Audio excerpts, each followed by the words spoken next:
Thank you, Mr. Chairman. Welcome, Mr. Secretary. Mr. Secretary, the policies of the Trump administration have made life very expensive for our neighbors back home. It is truly soul-crushing what they are experiencing right now. Electric bills are way up. Under the Trump administration, household electric bills have risen as much as 13% nationally, and utilities are imposing massive rate hikes. Trump's war in Iran has sent an energy shock rippling through the economy with huge price spikes. Energy inflation is up 10.9%. That's the highest in 20 years. Gas prices jumped over 21% in March alone, the biggest increase since records began in 1967.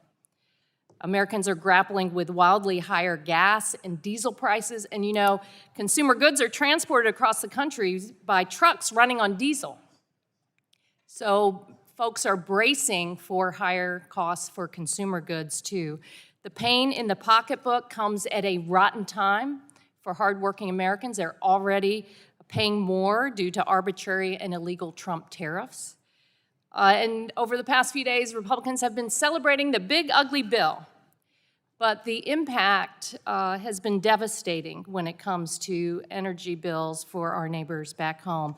Because to pay for tax cuts for billionaires, Republicans in Congress rolled back many of the clean energy initiatives from the Inflation Reduction Act, which have been helping consumers save on energy costs. The Trump administration and the GOP eliminated tax credits for solar, wind, electric vehicles, and home efficiency upgrades. So altogether, what is happening is you're really sticking hardworking Americans with higher electric bills. And on top of all that, despite higher energy demand, the need to lower prices, the Department of Energy has effectively killed cleaner, cheaper energy projects, some fully permitted and under construction, to the point that the country, in many places, is grappling with a shortage of power, and ratepayers are paying even higher electric bills.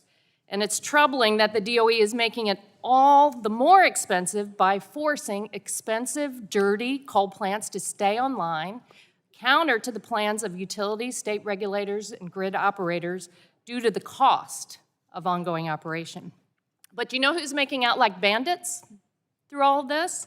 Oil and gas executives. The Wall Street Journal recently reported that Trump's war in Iran is yielding a windfall for Americans' top oil executives, particularly CEOs, who have pocketed, get this, over the past couple months, $1.4 billion. When the Chevron chief executive sold shares, he pocketed $104 million. ConocoPhillips CEO netted about $54.3 million in March alone. The CEO of Baker Hughes sold about $33 million worth of stock during the same month.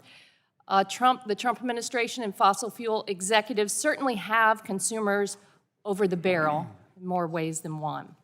You know, this Trump energy crisis almost seems intentional. And this is the context for the president's proposed budget.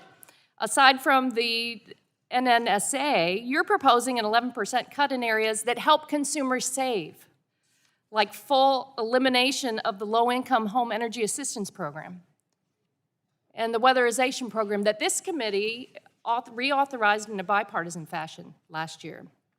You propose to cut initiatives for critical minerals, geothermal energy, and hydropower. Those are bipartisan that we all support. That seems backwards.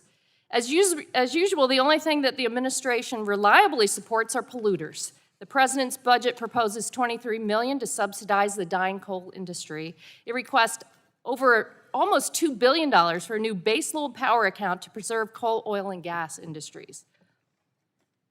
At best, the policy priorities from the DOE and the administration are incoherent. At worst, they pose real risk to U.S. energy reliability and resilience. You know, you've lost a lot of employees. They were doged, they were fired. Now DOE faces a historic labor shortage. It calls into question whether you can administer the law as Congress intended. You've lost so many people that now, rather than address it, you request new power for political appointees alone to make these decisions, and this opens the door to more corruption and grift that has become a hallmark of the Trump administration. This budget does nothing to help hardworking American families. In fact, it actively hurts them. It's a budget that will leave the United States further behind our competitors in the global energy race while callously telling Americans, good luck to you, as they continue to scrape by.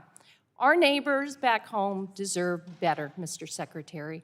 They deserve cheaper, more affordable, reliable, clean energy. I hope you can answer these questions because we have a lot of them today. I yield back my time. Thank you very much,